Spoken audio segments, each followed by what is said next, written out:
The Sunday sun baked the streets of Agygung as Obinna Obinwachuku stared at the card in his palm, thick, gold-edged, embossed with the words, Chief Alade, Alade Group. Yesterday, a wealthy man had dropped his envelope near Obi's roadside workshop. Obi returned it without hesitation. The man had studied him for a long moment, nodded, and said, "Come to this address. Tomorrow, 4 p.m. Now, dressed in his cleanest shirt and slightly worn trousers, Obi clutched that card like it held his future. 2 Danfo buses later, he stood before a towering white mansion in Victoria Island. Marble lions guarded the gate. He'd never seen wealth like this. The security man eyed him with suspicion. "Who you dey find?" Obi handed him the card. The guard scanned it, raised a brow, then said, "Follow that path. No touch anything." Obi walked through a manicured garden that smelled of jasmine and rain. The door opened into a living room with gold-framed paintings and a koi pond by the glass wall. Chief Alade stood to greet him, tall, broad-shouldered, in a spotless white agbada. "Ah, Obinna, welcome." Obi bowed respectfully. "Thank you, sir." "You returned what most people would have pocketed." "That tells me who you are," Chief said, gesturing for him to sit. "Tell me, what's your dream?" Obi hesitated, then spoke softly. "To build a proper workshop, sir. Clean, modern. Train young boys. Give them dignity." Chief Alade's eyes gleamed. "Good. We'll open a bank account tomorrow." Obi blinked. "So, you deserve a real chance." And just like that, the Lagos sky began to shift over Obi's life. The guest room smelled of lavender and fresh polish. Obi sat on the edge of the soft mattress, too stunned to lie down. 4 years, he had slept on a wooden bench in his Agygung workshop. Now, here he was, surrounded by velvet curtains, air conditioning, and silence so thick it felt sacred. Earlier that evening, Chief Alade had introduced him to Madame Funk, a striking woman in her 50s with regal posture and sharp eyes. She wore an emerald lace boo-boo and studied Obi like a book she didn't quite trust. "So you're the one my husband can't stop talking about," she said, smiling thinly. "Yes, ma." "Good evening," Obi replied, bowing. "You're welcome, temporarily," she said, her voice smooth but cool. Later that night, Chief and Madam sat across from each other in the golden-toned living room. "Tunde," she began, "you've never brought a stranger into our home like this. Not even your cousins." "Why him?" "Because he returned N500,000 in cash without flinching. No drama, no bargaining, just honor." Funk leaned back. "People can act. You know that. Let's give it time. If it's real, we'll see it." Chief Alade nodded slowly. "You're right. I'll let him work with me first. No promises yet." Meanwhile, upstairs, Obi knelt by the bed, whispering into the air, "God, don't let me fail. Not again." By 5 a.m., he was up. He swept the compound, washed Chief's second car, and even helped polish the marble tiles of the entrance. When Chief stepped out, brows raised, he asked, "You already awake?" "Yes, sir. Just wanted to be useful." Chief smiled. "Good. Today, you follow me to the site." As Obi stepped into the black SUV beside the man who could change his life, he whispered under his breath, "No turning back." The sun blazed over the Lekki construction site. Obi stood beside Chief Alade, jotting notes in a small brown jotter. Bulldozers roared, site managers barked instructions, and cement mixed with a smell of sweat and ambition. "See this land?" Chief pointed. "It was swamped 4 months ago. Now we're building futures. But it takes discipline, not just muscle." Obi nodded, absorbing every word. He didn't know that far away. Something was being set in motion. 3 days later, Chief Alade left for Abuja on a business trip. Madame Funk remained behind. That evening, she walked into Obi's room without knocking. She wore a silk wrapper and a perfume that filled the room like smoke. "You haven't eaten," she said, placing a tray of fruit on the table. "Thank you, ma," Obi said, rising politely. "But I'm fine." She didn't move. "You're strong," she said, eyes narrowing. "My husband likes you too much." Obi remained still. I'm grateful for the opportunity, Ma. She took a step closer. I can make all your dreams happen in 2 days. Your own workshop, money, land. No need to wait. He blinked. Ma! All I want, she whispered, her fingers grazing his wrist, is something small. A night. No one will know. Obi stepped back, heart pounding. With all respect, Ma, I can't. I won't. Her eyes darkened. So you think you're better than the others? No, Ma, but I won't betray the man who gave me a bed to sleep on. She hissed, face twisting. If you ever tell him, I'll flip the story, and he'll believe me. As she left, Obi sank to the floor, sweat cold on his skin. That night, he didn't sleep. He packed his bag and knelt by the bed again. Lord, if this is the price of peace, I'll return to Agygung, but let me leave with my name. By morning, Obi was fully dressed, bag in hand. He sat quietly in the Alade's living room, eyes fixed on the polished floor. A steward walked past him, whispering into his radio. Moments later, Chief Alade entered, suitcase still in hand from his trip. Obinna, he said, surprised. What's going on? Where are you going?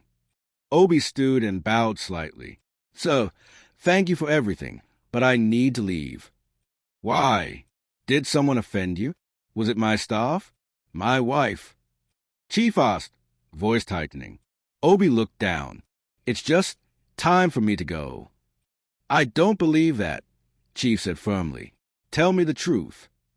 Just then, Madame Funk entered, her heels soft on the tile floor. She looked from Obi to her husband and spoke quietly. Let him stay, Tunde. He passed. Obi's head snapped up. Ma! She walked forward. It was a test. I needed to know who you really were. If you'd sell your soul for comfort, you didn't. And even now, you chose silence. Chief Alade turned slowly to her, stunned. You did what? I had to be sure, she said. You trust too easily. I needed to see his heart. Obi stood frozen, torn between relief and fury. It was all pretend. She nodded, and you passed. Chief walked over, gripped Obi's shoulder. My boy, you could have exposed her, but you didn't. That kind of loyalty, it's rare. Obi blinked away tears. You're not just a guest anymore, Madame Funk said softly. You're family. That evening, Chief Alade called Obi into his home office. I've made my decision, he said, handing him a folder. Obi opened it and gasped. A new title, Project Manager. You'll oversee all my sites. And I'm moving you into a service flat in GIA. You've earned it. Obi stood speechless, heart full. From mechanic pit to marble floors, his name had survived fire and come out golden. Far from Lagos, in a sleek but silent flat in Port Harcourt, Adaora and Wachuku paced the tile floors. Her eyes were sunken, her spirit hollow. Something was wrong. Her documents, land titles, house deeds, had vanished from her drawer. She rushed to her bank and her property lawyer.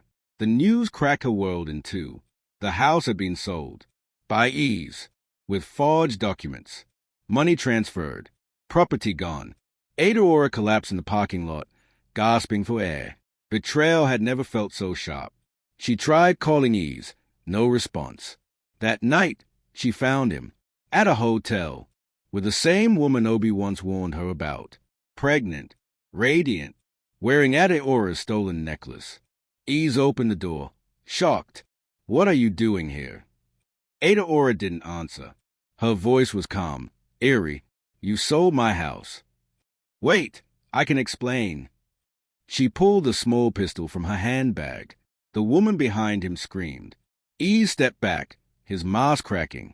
I gave you everything, Adaora whispered, and you gave me nothing. 3 gunshots echoed down the hallway. The headlines exploded the next morning. Woman guns down lover, pregnant mistress, then self in hotel tragedy.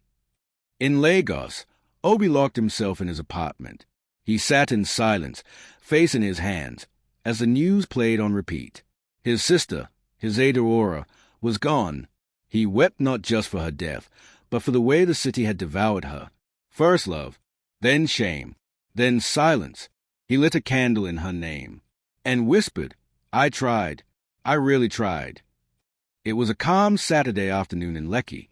Obi had dressed neatly for a business meeting at a bamboo-decked Afrofusion restaurant. But just as he arrived, his client canceled last minute. Disappointed, he decided to stay and order a plate of seafood okra and palm wine. Then she walked in, tall, elegant, skin like sun-touched bronze. She wore a flowing anchor wrap skirt and a soft blouse, her locks pinned in a regal bun. She scanned the room. No seats. Their eyes met. Hi, she said. May I join you for a bit? The place is full. Obi stood quickly. Of course, please. She sat across from him. Her perfume, sweet citrus and hibiscus, floated between them. I'm Kimi, she smiled. You look familiar. Do you work in construction? He blinked. Yes, I manage projects for Alade Group. Her smile deepened. Interesting. My father owns Alade Group. Chief Alade. Obi nearly choked on his palm wine. You're his daughter. She laughed. Yes, and you must be Obi, the mechanic-turned-manager everyone keeps whispering about. They talked for over an hour. She had just returned from London, worked remotely in architectural design, and had heard only good things about him. He told her nothing about Ada or Agygung or lavender-scented tests. Just light jokes, shy glances, and honest laughter. As they stood to leave, she looked at him and said, I'm glad the place was full today. He smiled, heart warm for the first time in weeks. So am I.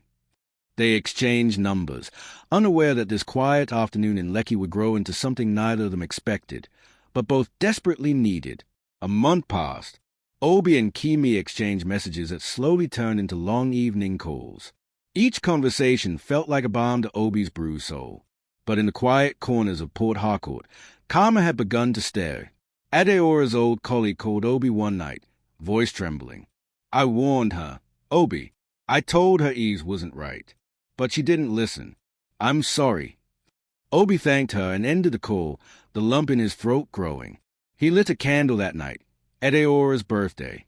The flame flickered as he whispered, Rest, sister. You were blind, but you loved hard. The next morning, Obi visited a Lagos orphanage his sister once dreamed of supporting. He donated anonymously in her name. Back in GIA, Kimi stood outside his apartment with a bag of suya and mango juice.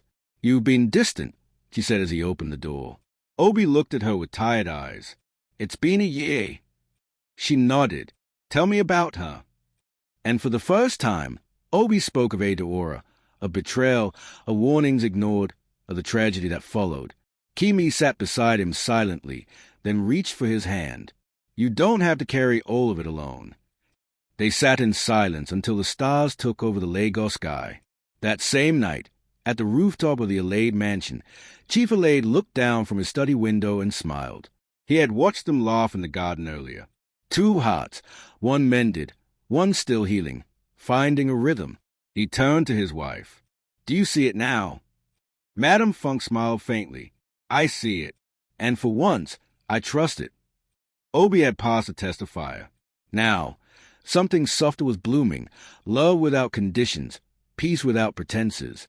1 year later, the Banana Island church courtyard glowed beneath palm trees swaying in the warm breeze. White canopies rippled gently. Gospel music floated through the air like a prayer. Guests in lace and agbada whispered in awe. Obinna Nwachukwu stood at the altar in a tailored navy blue suit, tears in his eyes. Across from him stood Kimi Alade, radiant in ivory, her eyes soft and steady. As she walked toward him, the world fell away. Chief Alade stood proudly at her side. Madame Funk wiped a quiet tear, her once cold gaze now tender. In Obi, she saw not just a man who passed a test, but the son she never had. As the officiating pastor blessed their union, Obi's heart pounded with memories. His oily overalls in Agygung, the marble floors of Six, the betrayal in Port Harcourt, the temptation, the silence, the survival. You may kiss your bride, the pastor said. He did. Gently, gratefully. That night, In their new home, a cozy garden view apartment gifted by Chief Alade, Obi stepped out to the balcony. The Lagos lagoon shimmered. A soft breeze carried laughter from a nearby suya joint. Kimi joined him, barefoot, a wine glass in hand. "What are you thinking?" she asked. He smiled. "That the city tried to break me, but here I am." She rested her head on his shoulder. "You didn't just survive it, Obi. You rebuilt yourself under it." He looked up at the stars peeking through the clouds. Under the Lagos sky, he found not just love, but purpose, peace, and a name that could no longer be ignored. Every year, he still lit a candle for Aurora. But now, he also lit one for himself, a boy who never gave into shortcuts and became a man no storm could shake.